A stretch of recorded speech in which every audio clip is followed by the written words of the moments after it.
Out here, survival is a way of life. Today we're deep in the Annapurna Mountains of Nepal, a place of staggering beauty and immense danger. The air is thin, the peaks are sharp, and the cliffs drop away into nothingness. It's a land that tests your mettle at every turn.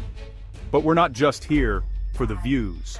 We're on a mission to find one of the world's most extraordinary natural substances, a rare, blood-red honey known locally as mad honey.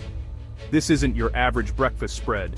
This is a potent, psychoactive elixir harvested from giant honeycombs that cling to the sheer rock faces hundreds of feet in the air. It's a treasure guarded by giant bees and gravity itself. The hunt for this red gold is a tradition that has been passed down through generations, a true test of human endurance and courage. The landscape itself is the first major obstacle. We've trekked for days through dense, rhododendron-filled jungles and across precarious suspension bridges that swing over raging rivers.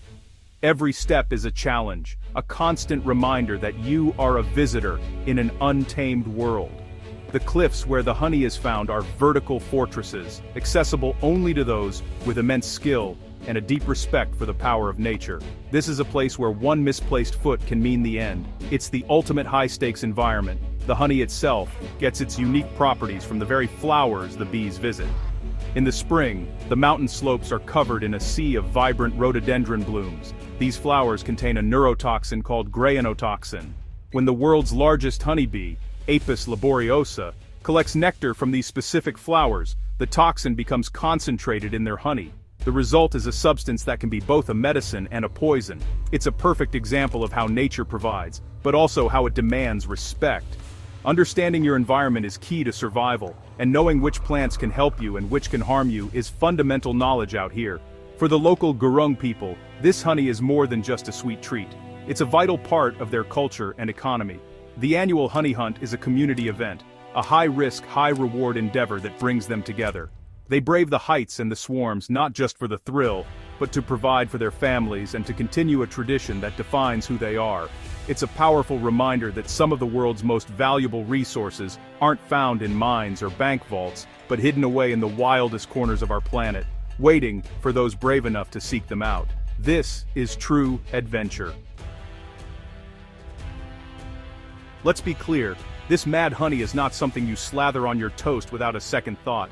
It's a powerful substance that must be treated with extreme caution. The granotoxins within it have a profound effect on the human body. In small, controlled doses, it can induce a feeling of relaxation and mild euphoria, a sort of lightheaded tingling sensation that spreads through your limbs. The locals have used it for centuries as a traditional medicine, believing it helps with everything from joint pain to hypertension. It's a natural remedy, born from this unique mountain ecosystem, and its properties are deeply understood by the people who live here. However, cross the line and the experience changes dramatically. Take too much, and the effects become far more intense and dangerous. The mild buzz can quickly escalate into full-blown hallucinations, dizziness, and severe vomiting. It can feel like your body is shutting down. Your heart rate can plummet, a condition known as bradycardia, and blood pressure can drop to dangerously low levels. In the worst-case scenarios, consuming an excessive amount can lead to convulsions, loss of consciousness, and even in very rare instances, death. This is why it's called mad honey. It has the power to push your body and mind to their absolute limits. The experience is often described as a journey. Some report vivid, colorful visions, while others speak of a deep, almost paralytic state where the body feels heavy and disconnected from the mind. The physical sensations can be overwhelming, a burning in the throat, blurred vision, and a powerful urge to purge. It's your body's natural defense mechanism kicking in, trying to expel the toxin. Surviving an overdose is a grueling ordeal, and it serves as a stark warning about the honey's potency. It's a classic survival lesson. Just because something is natural doesn't mean it's safe. Nature is full of traps for the unwary. This duality is what makes mad honey so fascinating. It is both a sought-after delicacy and a potential poison. Its effects are a roll of the dice, dependent on the specific concentration of toxins in that particular batch of honey, which can vary from season to season and even from one honeycomb to another. The Gurung hunters know this better than anyone. They understand the risks and have a deep intuitive knowledge of how much is safe to consume. For an outsider, dabbling with this substance without expert guidance would be incredibly foolish. It's a powerful force of nature, and like all such forces, it commands ultimate respect. The tradition of honey hunting is ancient, but it is also fading. In this remote village, nestled in the shadow of the Great Peaks, we are with Maoli Dan, the leader of one of the last families to carry on this incredible practice. For him, this is not a job. It is a sacred duty, a legacy inherited from his father, and his father before him. The skills he possesses were not learned from a book, but were absorbed through years of observation and practice. Starting from when he was just a boy, watching the men of his village perform this vertical dance on the cliffs, it's a knowledge that is woven into the very fabric of his identity. The pressure on this tradition is immense. The younger generations are increasingly drawn to the cities, seeking modern jobs and a less perilous way of life. The lure of a steady income in Kathmandu or abroad is strong compared to the life-threatening work of hanging from a rope hundreds of feet in the air. Maoli worries that when he can no longer make the climb, there will be no one to take his place. The intricate knowledge of the cliffs, the weather patterns, and the behavior of the bees could be lost forever. We are witnessing not just a hunt, but the potential end of an era. This is why documenting this hunt is so important. It's a chance to preserve a piece of human history that is as raw and as real as it gets. The honey hunters are living links to a time when humans lived in a much closer, more immediate relationship with their environment. Their survival depended not on technology, but on courage, teamwork, and an intimate understanding of the natural world. They are true masters of their domain, possessing a level of skill and bravery that is hard to comprehend in our modern, risk-averse world. Their story is one of resilience and a deep connection to their ancestral lands.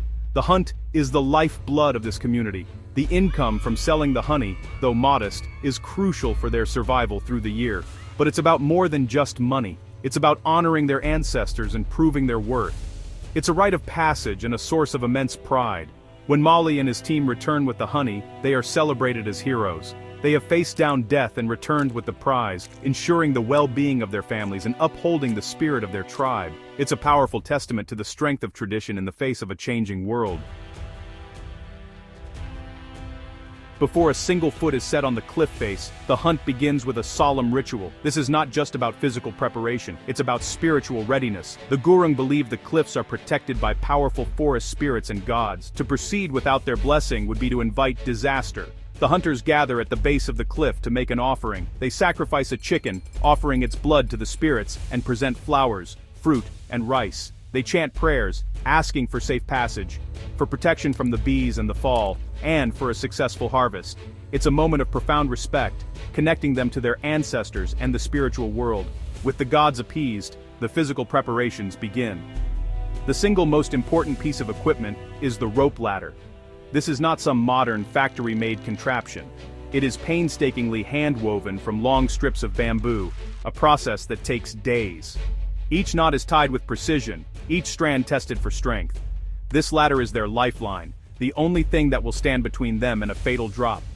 The lead hunter, Maoli, will entrust his life to this rope, and he inspects it with an expert eye.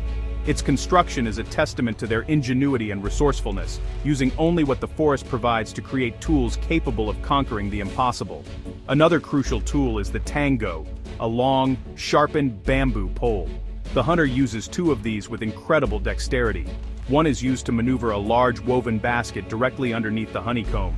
The other, which has a sharp blade-like edge, is used to slice the heavy comb away from the rock face. It's a delicate and dangerous operation, requiring immense strength and precision, all while suspended in mid-air and being swarmed by thousands of angry bees.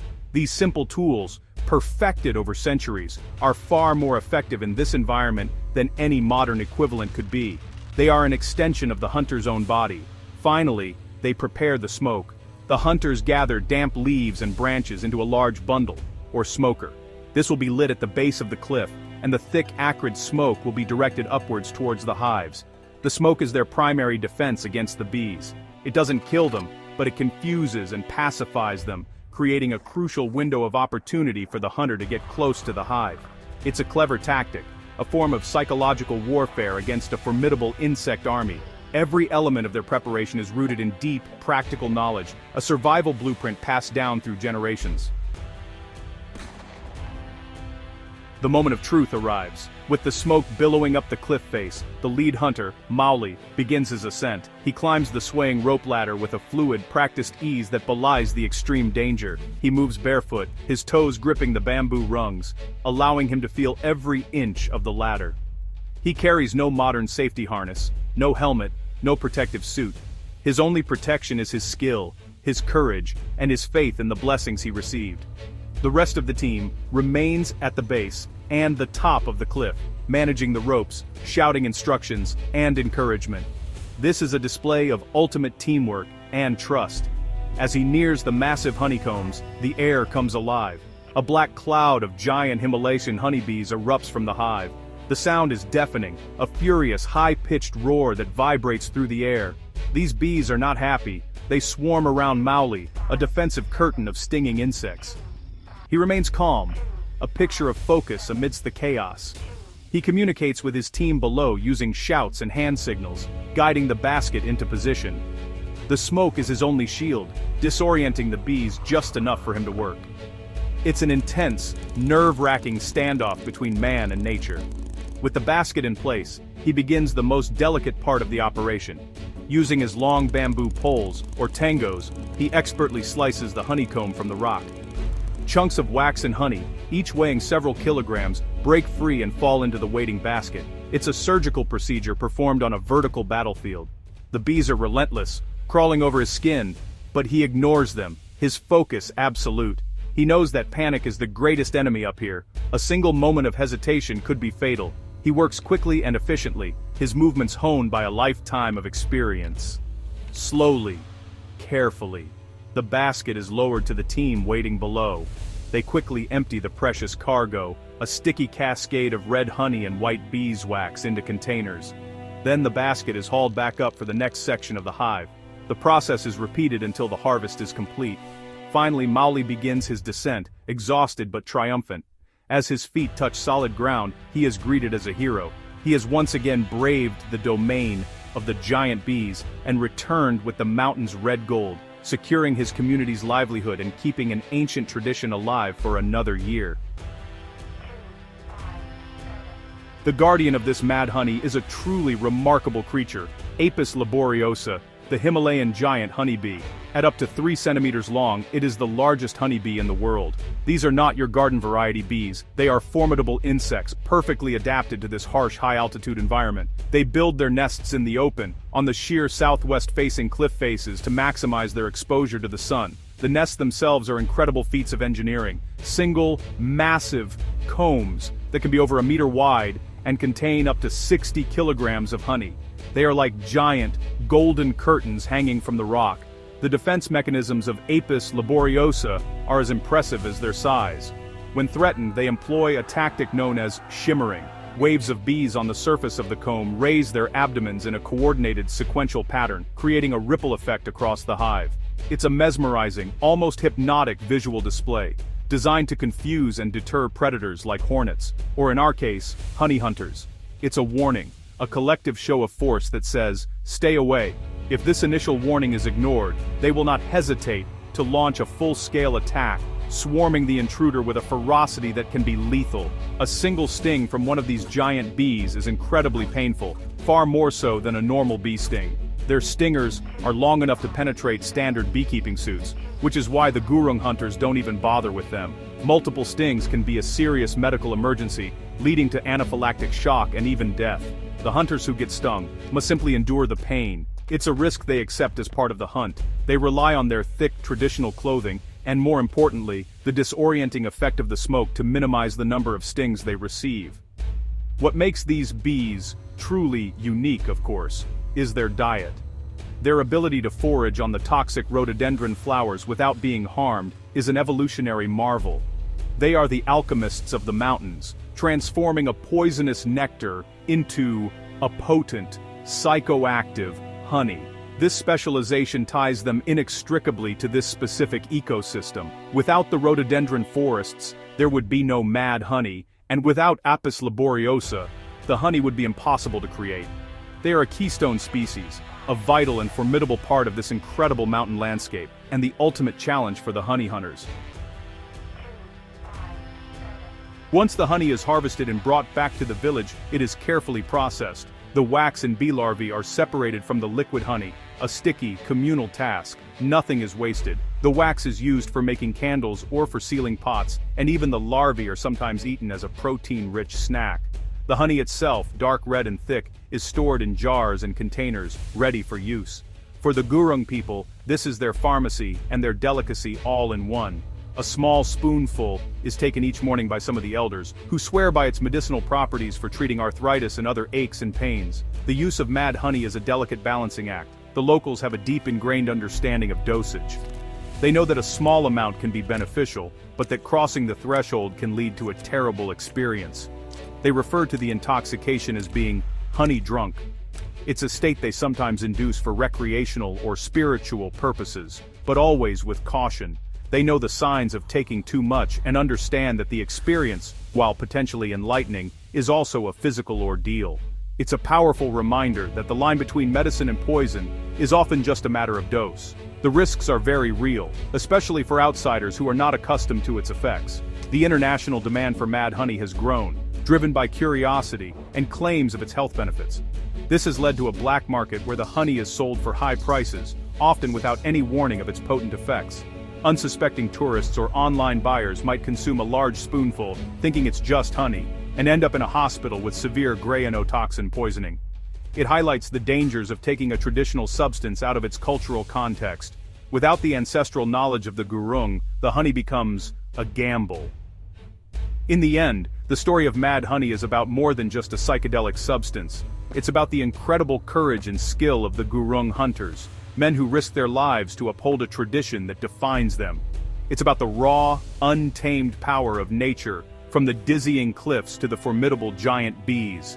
This hunt is a testament to the deep connection between a people and their environment, a relationship built on respect, knowledge, and bravery.